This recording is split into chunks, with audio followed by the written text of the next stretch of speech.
Blood ties mean nothing when ambition takes the wheel. Hear the tale of a quiet woman who stared down her alpha, accepted his brutal public rejection without shedding a single tear, and unknowingly summoned a beast far worse. This is what happens when the Alpha King finally snaps. The great stone hall of Iron Fang Keep was suffocatingly warm, thick with the scent of roasted venison, spiced mead, and the nervous sweat of 300 werewolves. It was the night of the frost moon, the sacred medieval tradition where the goddess was said to pair the unmatched wolves of the pack. Torches flickered against the cold, damp walls, casting long, monstrous shadows across the tapestries that depicted the pack's bloody, victorious history. Standing near the back, half hidden by a massive oak pillar, was Genevieve Croft. Genevieve was not royalty. She was the daughter of the late pack scribe, a woman who spent more time with ink-stained fingers and dusty leather-bound ledgers than she did training in the sparring rings. In a pack that valued brute strength and battle scars, Genevieve was virtually invisible, and she preferred it that way. She had hoped to slip through the frost moon ceremony unnoticed, return to her small cottage near the eastern wall, and continue her quiet, solitary life. But fate, it seemed, had a cruel sense of humor. The shift in the room's atmosphere was instantaneous. It started as a prickle at the base of Genevieve's neck, a sudden magnetic pull that made her heart slam against her ribs. The air grew heavy, smelling sharply of crushed pine needles and fresh snowfall. Her wolf, usually a quiet presence in the back of her mind, suddenly clawed at her consciousness, howling a single, terrifying word. Mate. Genevieve gasped, her hands gripping the rough bark of the oak pillar to keep her knees from buckling. She looked up, her gaze dragged by an invisible, undeniable force toward the raised dais at the front of the hall. Standing there was Kaelin Cross, the newly ascended alpha of the Iron Fang pack. Kaelin was a vision of ruthless medieval nobility. Broad-shouldered, draped in a heavy cloak of black bear fur over a tunic of deep crimson, he possessed a sharp, aristocratic face that commanded fear and obedience. He had taken over the pack after his father's demise in the border skirmishes, and he was known for his cold, calculating ambition. And right now, Kaelin was staring directly at Genevieve. The chatter in the great hall died away. The pack members, sensing the sudden spike of potent mating pheromones, parted like the Red Sea, creating a clear, unobstructed path between the alpha and the lowly scribe's daughter. Whispers broke out, sharp and hissing. Her? Genevieve Croft? The alpha's mate is a scribe. She has no warrior blood. She's too weak to be Luna. Genevieve forced her trembling legs to move. The mate bond demanded it. Every step toward the dais felt like walking through waist-deep water. When she finally reached the bottom of the steps, she looked up at Kaelin, her chest heaving. She expected to see relief, or perhaps the fierce possessiveness that accompanied the discovery of a fated mate. Instead, she saw absolute, undisguised disgust. Kaelin's jaw was locked tight. He looked from Genevieve's simple, unadorned wool dress to the wealthy, politically powerful daughter of the neighboring River Run pack, Lady Arabella, who stood nearby, dripping in silver and silk. Kaelin's political ambitions were well known. He needed a strong alliance to secure the southern borders. He needed wealth, armies, and a Luna who could strike terror into the hearts of their enemies. Genevieve offered none of those things. Kaelin stepped forward, his boots ringing loudly against the stone floor. He didn't lower his voice for a private conversation. He wanted the entire pack to hear. "I, Kaelin Cross," he began, his voice booming over the gathered crowd, dripping with cold authority. "Alpha of the Iron Fang pack, reject you, Genevieve Croft, as my fated mate and Luna." The words struck Genevieve like a physical blow. The mate bond, a fragile, newly formed thread of pure, glowing energy connecting their souls, suddenly violently snapped. The pain was agonizing. It felt as though a hot iron had been plunged into her chest, carving out her heart and leaving a hollow, bleeding cavity behind. Genevieve stumbled back a step, a sharp gasp tearing from her lips. In werewolf lore, a rejected mate usually collapsed. They screamed, they begged, they groveled. The pain of a severed bond often drove wolves mad, forcing them onto their knees to plead with their alpha to reconsider. The great hall waited with bated breath for the scribe's daughter to break. Lady Arabella smirked behind her goblet of wine. Elder Harrison, an old friend of Genevieve's father, looked away, unable to bear the sight of the girl's humiliation. Genevieve closed her eyes. The pain was a living fire in her veins. Her inner wolf whimpered, curling into a tight, miserable ball of agony. But as Genevieve dug her fingernails into her palms, drawing blood, a strange, profound clarity washed over her. She saw Caelan for what he was, a coward hiding behind ambition. If he was willing to cast away the goddess's decree for a political alliance, he was not a man worthy of her tears. He was not a king. He was a merchant, trading his soul for a few extra soldiers. Genevieve opened her eyes. The tears that had threatened to spill were gone, replaced by a cold, hard frost. She straightened her spine, pulling her modest wool shawl tighter around her shoulders. She looked Caelan dead in the eyes, her gaze unflinching. "I, Genevieve Croft," she said, her voice crystal clear, carrying flawlessly through the absolute silence of the vast hall. "Accept your rejection, Alpha Caelan." No screaming, no begging, no collapse. Just a calm, dignified severing of the tie. The moment she spoke the words, the agonizing pain in her chest dulled to a cold, heavy ache. The connection was gone. Caelan was nothing to her now, but a stranger in a fur cloak. The silence that followed was deafening. It was heavier than the stone blocks of the keep. 300 wolves stood paralyzed, staring at Genevieve in shock. An alpha's rejection was an execution of the soul. The victim was not supposed to stand tall and accept the axe with grace. Caelan himself looked momentarily stunned, his arrogance faltering as Genevieve simply turned her back on him. Without waiting for dismissal, Genevieve walked down the center aisle of the great hall. The crowd shrank away from her as if she were made of fire. She pushed open the heavy oak doors, stepping out into the freezing, biting wind of the medieval winter, leaving the suffocating silence of Ironfang Keep behind her. The law of the packs was unforgiving. An accepted rejection was a mutual severing of ties, meaning Genevieve was no longer bound to the Alpha, and by extension, no longer truly belonged to the pack. While she wasn't officially exiled, staying meant living as an outcast, a constant, uncomfortable reminder of the Alpha's defiance of the goddess. 3 days had passed since the frost moon ceremony.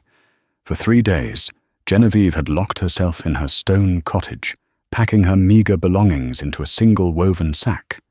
She had her father's ledgers, a few changes of woolen clothes, a pouch of dried herbs, and a handful of silver coins. She planned to leave at first light, heading toward the neutral trading villages of the Free Valleys, where a scribe might find work. The winter wind howled outside her window, rattling the wooden shutters. Genevieve was tying the final knot on her sack when a sound tore through the crisp morning air, vibrating through the very foundation of her cottage. It was a war horn, deep, guttural, and resonant. Genevieve froze. It wasn't the jagged alarm call of a rogue attack. It was a royal procession call. She opened her door, stepping out into the snow-covered lane. Panic was already sweeping through the courtyard of Ironfang Keep. Villagers and warriors alike were scrambling, dropping their blacksmith hammers and baskets of kindling. Riding through the heavy iron gates of the keep was a contingent of wolves that made Kaelin's warriors look like untrained pups. They rode massive armored war horses, their dark cloaks lined with the silver-tipped fur of the northern mountains. And at the center of the vanguard, riding a destrier as black as pitch, was Silas Montgomery, the Alpha King. The air in the keep instantly grew suffocatingly dense.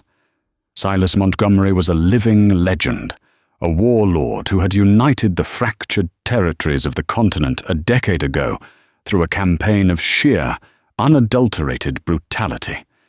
He was rarely seen outside his mountain fortress, the High Seat. He ruled with a terrifying, absolute authority. Rumors said he had no mate, no heir, and no mercy. He was a creature of war, not politics. Genevieve watched from the shadows of her doorway as Kaelin Cross rushed out of the main keep, looking thoroughly panicked. His crimson tunic was half-buttoned, his beta, Corwin, frantically whispering in his ear. Kaelin bowed low as King Silas brought his horse to a halt. Silas dismounted. He was terrifyingly tall, built like a fortress of muscle and scars. He wore dark leather armor, a broad sword strapped to his back, and his eyes, a striking glacial blue, swept over the courtyard with cold indifference. He had come, unannounced, to collect the winter tithe and inspect the southern borders. "My king," Kaelin stammered, his usual arrogance entirely evaporated. "We did not expect you. Iron Fang Keep is yours. A feast will be prepared immediately." Silas barely nodded, stalking past the bowing Alpha without a word, his royal guard flanking him like shadows. Genevieve stepped back inside, her heart hammering. The presence of the king meant the borders would be locked down. No one could leave the territory while the king was inspecting it. Her departure was delayed. Worse, Kaelin's beta, Corwin, was soon marching through the village, barking orders that every able-bodied woman was to report to the kitchens to help prepare the king's banquet. Genevieve, despite her outcast status, was no exception. That evening the great hall was transformed. The torches burned brighter, the finest silver goblets were brought out from the vaults, and the tables groaned under the weight of roasted boars, pheasants, and winter root vegetables. Genevieve, wearing her simple grey wool dress and a stained apron, was tasked with carrying heavy pitchers of spiced wine from the cellars to the high tables. She kept her head down, staying to the shadows near the tapestries, desperately avoiding Kaelin's glaring eyes. The Alpha was seated next to King Silas at the head table, desperately trying to engage the monarch in conversation about border treaties and troop numbers. King Silas looked utterly bored. He sat slouched in the high-backed wooden chair, an untouched goblet of wine in his hand. His glacial eyes stared blankly ahead, his jaw tight. He looked like a caged predator, vibrating with a dark, restless energy that made the hairs on the back of Genevieve's neck stand up. Genevieve hoisted a pitcher of wine, moving quietly behind the head table to refill the cup of one of the king's towering guards. Then it happened. The heavy oak doors of the kitchens swung open, catching a gust of wind from the upper parapets. The draught swept through the hall, lifting the heavy scent of roasted meat and spices and carrying it directly across the dais. It carried Genevieve's scent. To a normal wolf, Genevieve smelled like old parchment, dried lavender, and rain. But the moment the draught hit Silas Montgomery, the Alpha King completely froze. The bored, indifferent warlord vanished. Silas's spine snapped straight, his massive hands gripping the arms of his wooden chair with such sudden, terrifying force that the thick oak audibly splintered. Crack! The sound was sharp in the noisy hall. Kaelin stopped mid-sentence, looking at the king in alarm. "My king! Is something amiss?" Silas didn't answer. He was breathing heavily, his chest expanding as he drew in long, ragged lungfuls of air. He was tracking the scent. Slowly, terrifyingly, Silas turned his head. Genevieve froze mid-pour, the pitcher of wine trembling in her hands. She was standing barely 10 feet behind him. Silas's glacial blue eyes locked onto her. But they weren't blue anymore.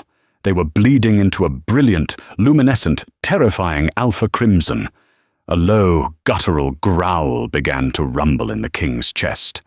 It was a sound so deep, so primal, that it rattled the silverware on the tables. The royal guards instantly dropped their food, their hands flying to the hilts of their swords, looking for the threat. The entire great hall plunged into a terrified, breathless silence. "Mine," Silas whispered. The word was a raspy, feral command that sent a shockwave of raw, unadulterated power through the room. Kaelan turned, following the king's gaze, and his face drained of all color. He saw Genevieve, the girl he had publicly humiliated and discarded just 3 days prior. Silas stood up. He didn't just stand. He moved with the explosive speed of a striking viper. He kicked his heavy wooden chair back, the piece of furniture shattering against the stone wall. He ignored Kaelan. He ignored his screaming guards. The king had completely lost control of his humanity. His inner beast had taken the wheel. Genevieve backed away, dropping the silver pitcher. It hit the floor with a loud clang, red wine splashing over her boots like blood. Silas stalked toward her, his crimson eyes burning a hole through her soul. He wasn't looking at a lowly scribe. He was looking at his crown, his salvation, his fated mate.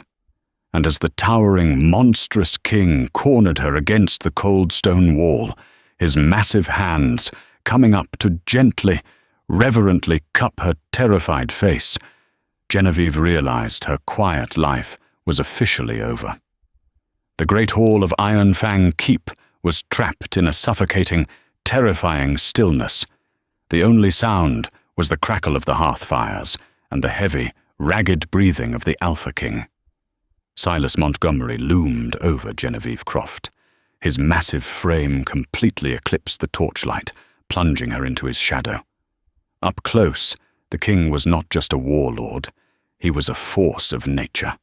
The scent of him, ozone, crushed midnight pine, and the visceral, iron-tinged smell of a predator, wrapped around her like a heavy, protective blanket. When his calloused, battle-scarred hands gently framed her jaw, Genevieve flinched, expecting the same disgust she had seen in Kaelan's eyes. But Silas's touch was impossibly reverent.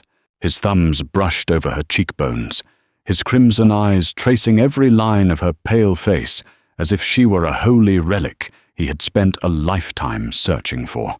Suddenly, a golden warmth ignited deep within Genevieve's chest.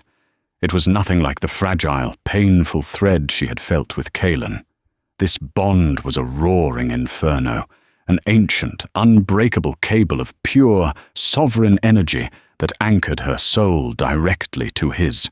Her inner wolf, previously curled in a ball of agonizing misery, suddenly stood tall, letting out a joyous, triumphant howl that echoed in the deepest chambers of her mind. But as Silas leaned in, his nose grazing her jawline to inhale her scent, the king abruptly stiffened. The feral, possessive warmth in his eyes flickered, replaced by a storm of unadulterated fury. His upper lip curled back, bearing elongated, lethal canines. He had caught the scent beneath her natural fragrance of parchment and lavender. He smelled the bitter, lingering ash of a broken mate bond. He smelled the fresh, invisible scars on her soul. Silas slowly turned his head, looking over his shoulder at the high table. His eyes locked onto Kaelan. "Who?" Silas rumbled, his voice dropping to a register so deep it vibrated through the stone floorboards. "Dared to break my queen?" The title sent a shockwave through the room. Queen. The collective gasp from the 300 wolves in the hall was audible. Lady Arabella's goblet slipped from her fingers, shattering against the stone floor, the red wine pooling like blood. Calen Cross, the proud, ambitious alpha of Iron Fang, looked as though he had been struck by lightning. His mouth opened and closed, but no words came out. The sheer, oppressive weight of the king's alpha aura was pressing down on the room, forcing weaker wolves to their knees. Calen's legs trembled. "I asked a question," Silas roared, the sound ripping through the hall like a thunderclap. He stepped away from Genevieve, placing himself firmly in front of her, shielding her with his massive body. "I smell the rotting ash of a severed bond on her skin. It is fresh. Who touched what is mine?" Beta Corwin, terrified out of his wits, fell to his knees. "My king," he stammered, his forehead touching the cold stone. It was the Frost Moon ceremony. 3 days ago. Alpha Calen. Silas didn't need to hear the rest. In a blur of motion, too fast for the human eye to track, the king crossed the distance between the floor and the dais. Before Calen could even raise a hand in defense, Silas's hand shot out, wrapping around the Iron Fang Alpha's throat. With a sickening crunch, Silas lifted Calen off the ground single-handedly. Calen choked, his hands scrabbling uselessly at the king's iron grip. "You rejected her?" Silas whispered, his voice dangerously soft now, a deadly calm settling over his monstrous features. "You looked at the goddess's ultimate gift, the true Luna of the high seat, and you deemed her unworthy." She is a peasant," Calen choked out, his face turning a mottled purple, desperately trying to justify his monumental mistake. "A scribe's daughter. Not fit for an alpha." Silas's eyes blazed with a terrifying, blinding crimson. "She is worth 1,000 of you." The king threw Calen aside like a broken rag doll. Calen crashed into the high table, splintering the heavy oak and sending roasted boars and silver platters crashing to the floor in a chaotic din. Silas drew his broadsword. The rasp of steel against leather sent a fresh wave of terror through the hall.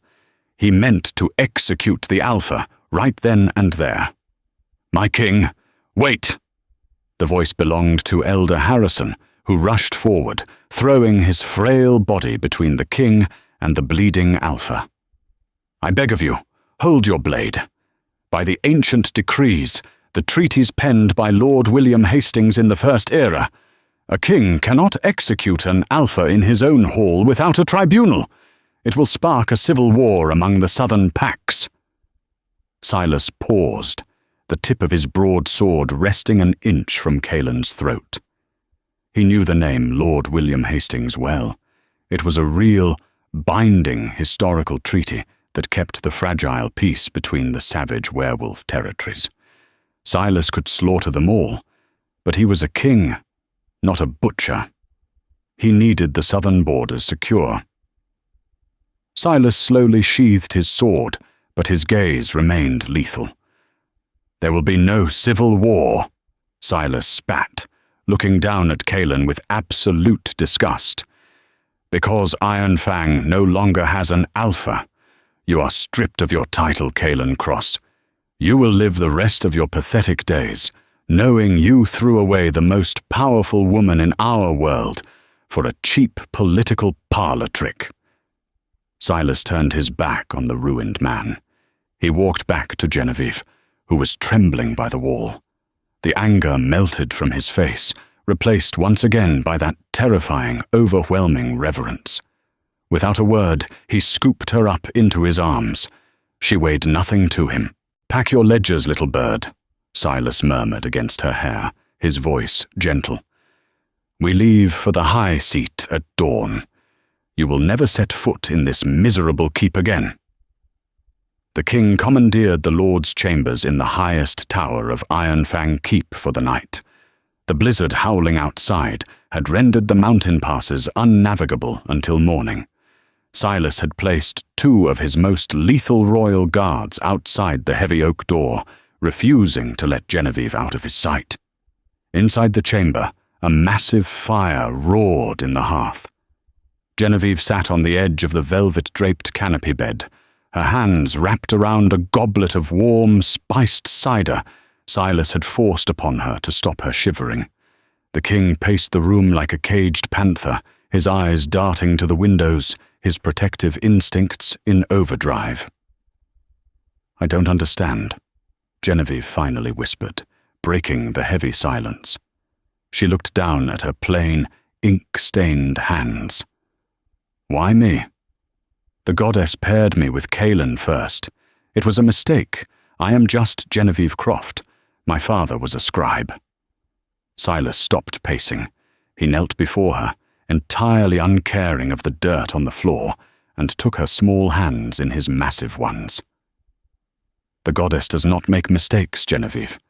Kaelin was a test, a crucible. The goddess needed to sever you from Ironfang's weak bloodline so you could be free to accept mine. You were never meant to be a minor Luna. You were born to be a queen." Genevieve shook her head, pulling away slightly. "You don't know my bloodline. I have nothing to offer a king." Determined to prove her point, Genevieve reached for the woven sack she had brought with her. She pulled out the heavy, iron-clasped ledger her father had given her on his deathbed. He had made her swear never to open the final pages until she had left Ironfang territory.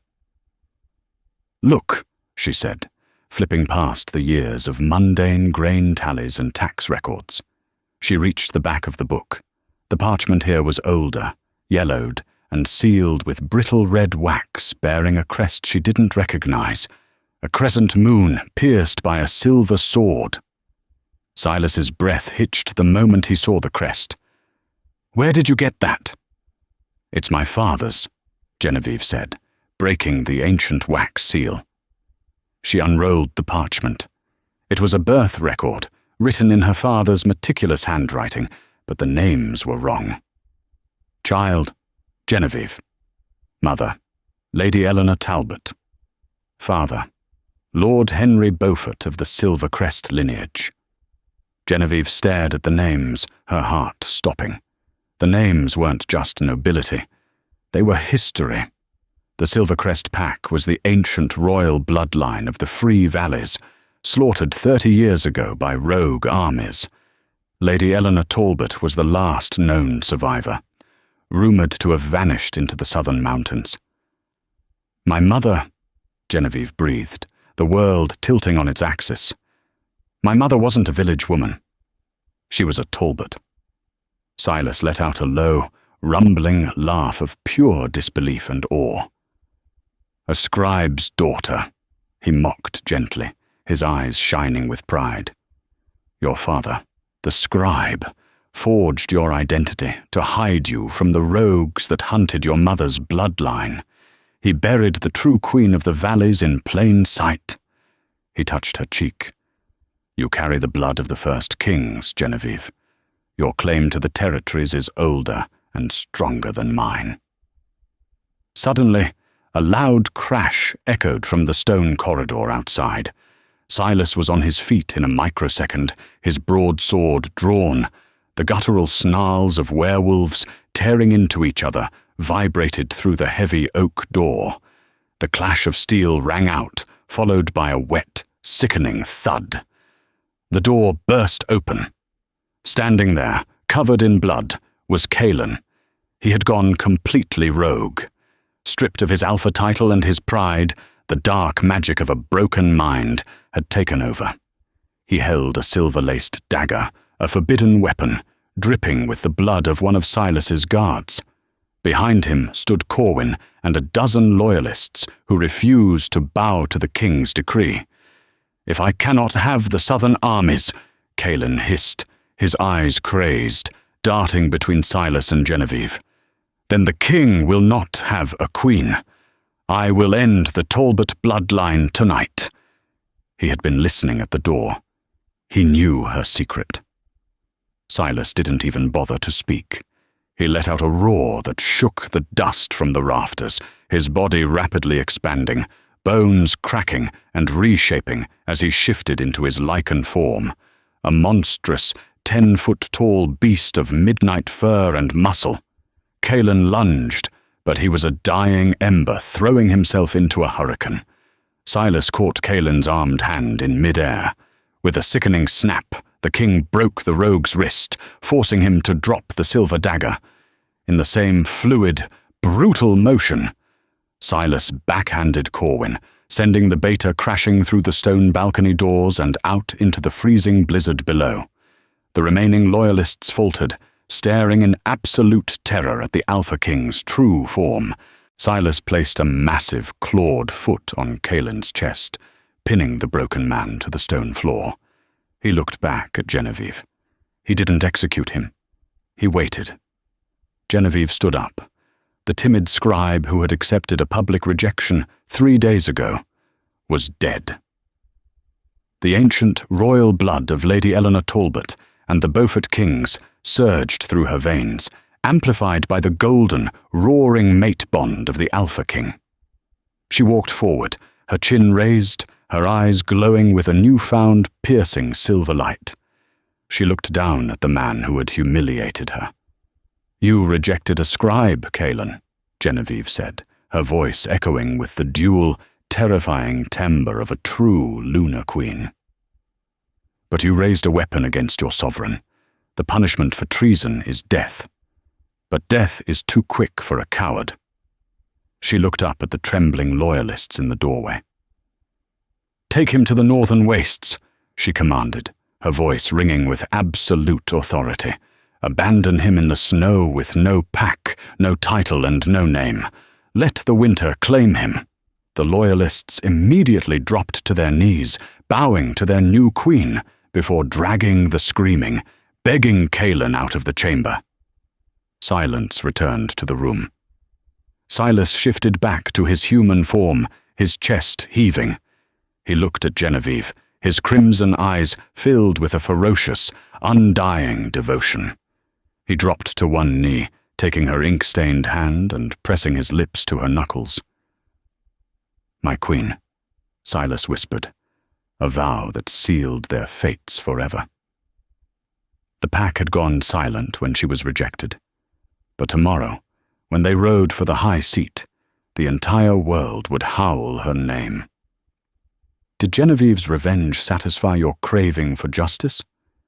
If you loved watching the Alpha King destroy those who underestimated his fated mate, smash that like button and subscribe for more thrilling werewolf romance audio dramas. Share this video with your pack and drop a comment below telling us what you'd do if an alpha rejected you. Stay wild, and we'll see you in the next story.